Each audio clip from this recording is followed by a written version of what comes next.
this is what even the troops are fodder. Have you noticed that? You get people like Bush and these other people, these kind of people that want to go and bomb people, and they say, we must fight terrorism. We must go and stop Saddam Hussein. Well, we are drinking Jack Daniels while watching the White House freaking television. We are working in a bank. We are working in the local store. We ain't fighting in Iraq. We send other poor buggers to do that. And you know, I've got a great way of stopping war. We just have a law that anyone who declares war has to fight on the front line from day one, right? End of war. If Georgie boy had been on the front line in Iraq when the first bullet was fired, he'd have been under a bed in Houston when the second bugger went off. This is what a surgeon in Germany talked about, the horrors of what's happening to troops coming back from Iraq, maimed. Don't see that in the mainstream media. They don't want us to see this, because they have to sell more and more people the idea of joining the military. Henry Kissinger once famously referred to the military as dumb, stupid animals to be used as pawns for foreign policy. Wag the dog, and the greatest thing we can do is to not join the military. Isn't that a great line in the 60s? What if we had a war and no one turned up? Hey, what a great idea. All this was orchestrated propaganda, and it's kind of funny. This is what the view of that square was when that statue of Saddam Hussein was being pulled down. I was in America at the time. I sat and watched just to see how long they would hold on it. CNN held on that square live for 2 hours until that statue was pulled down by the military because of its symbolic nature. Now, you've just seen that square. This is the London Evening Standard picture of the people in that same square at that time. Where are they again? Now look, this guy at the front is in there at least 4 bloody times. What they've done is they've taken clips of thought-monologue people and they've put them together to create a crowd. This is a mainstream newspaper in Britain. Yeah. Jessica Lynch. Manufactured story, wag the dog. And again, face experts, you know, in Britain and elsewhere, but I've seen them, at least two of them talking about it in Britain. They've said that there's at least 7, 8 or 9 Saddam Husseins. And it was accepted he had loads of doubles, but have they got Saddam Hussein, or have they got Saddam Hussein batch number 156/X? And there's this story, I really saw this.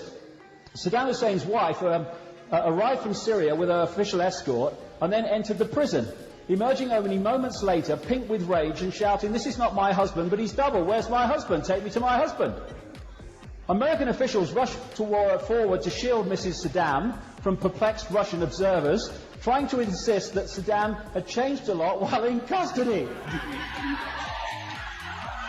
And she probably didn't recognize him. This was certainly not the best way to handle the Iraqi president's wife. "You think I do not know my husband?" she shouted furiously. "I was married to the man for more than 25 years. Then she stormed off, never to return. Reported in Prada and 4 other newspapers that I saw. Oh dear, let's go to the cinema and watch this world unfold. The pig trough, more of the resources and stuff all being picked off by the American companies.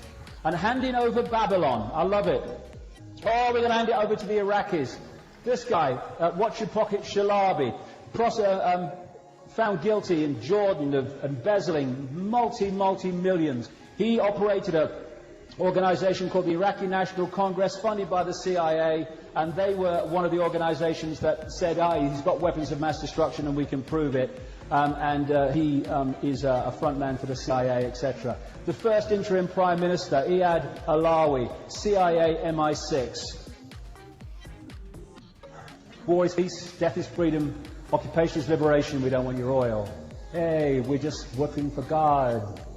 Because I'm Jesus in a suit. Kill 'em all. wanted for crimes against humanity. If these guys really were prosecuted for what they've done, then they would have to reincarnate many times to complete the sentence. This is where we're leading. And you know, when I and others talk about fascism and Nazi Germany, it's not some extreme fantasy. It is what is happening. In London this week, they shot a guy 5 times from close range. And the media just say, oh, well, you know, it must have been necessary, it must have been a danger to the public. Well, they don't know that. Investigate. But you reach the point of fear where the public accept, yes, well, you just got to shoot on sight. You never know, he might have a bomb. That's love. I love that one. I love that one. That's perfect. That is sum it up.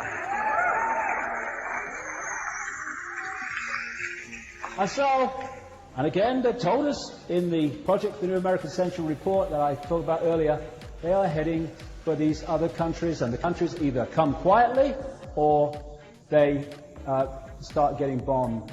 Stop asking questions. Promise never to question authority. I promise never to bring up my rights. And if you do, if you stand for freedom and peace and not killing people, what they do is they shoot at you with rubber bullets and they break up your peaceful protests. And they stop people having a voice to protest and put the other point of view. Why? Well, let's go back to the Nazis. That's all you have to do. This is what the propaganda minister Goebbels said. The lie can be maintained only for such time as the state can shield the people from the political, economic and/or military consequences of the lie. It thus becomes vitally important for the state to use all of its powers to repress dissent, for truth is the mortal enemy of the lie, and thus, by extension, the truth becomes the greatest enemy of the state. That's why they're suppressing dissent. And in Britain, we've got the Neo-Labour Party, who's just the mirror of what's happening in America, and we've got Beliar, as they call him, in Britain. And this brings us to very topical events, and we'll have a break in a second. This brings us to very topical events. As a result of the information that's come out about the invasion of Iraq and the lack of weapons of mass destruction, and the staggering scale of lies that Blair has told and Bush has told, I'm not kidding, in Britain, the word Blair and liar are interchangeable in the public mind. This man won another election, but with 36% or something like that of the vote. 64% voted against him. Because of the ludicrous system in Britain, he got in. Now, we were in a situation where you had 2 frontmen that were supposed to push forward this agenda. In Britain, he had no credibility whatsoever. And in America, Bush's support and ratings were plummeting, as was the support for Iraq. And so something had to happen, and it was the London bombings. It was a very orchestrated week in Britain. First of all, in London, you had the Live and 8 concert with the rock stars putting on this concert to press for help for Africa. They weren't, I won't say they were played like a violin. More appropriately, they were played like electric guitars. Because they were used to give, the impression that something was going to be done about Africa when it was all a sleight of hand. And secondly, sequence of events through that week that led to these bombings, all orchestrated to manipulate the public mind. Bob Geldof, I'm not saying he's not genuine, but this man really has got to get streetwise. And the idea that these guys want to do something about Africa, as I've been saying for years, the agenda is to destroy Africa. It's a genocidal agenda of which AIDS, what we call AIDS, is a massive part, to destroy and kill what we call the African culture, the African people. And this Live 8 concert was giving the impression that these people were going to do something about it when they were actually doing the opposite. It was hiding the genocide in so many ways. I mean, they're reducing debt. Well, there is no sodding debt for a start. Just credit. And what is the debt?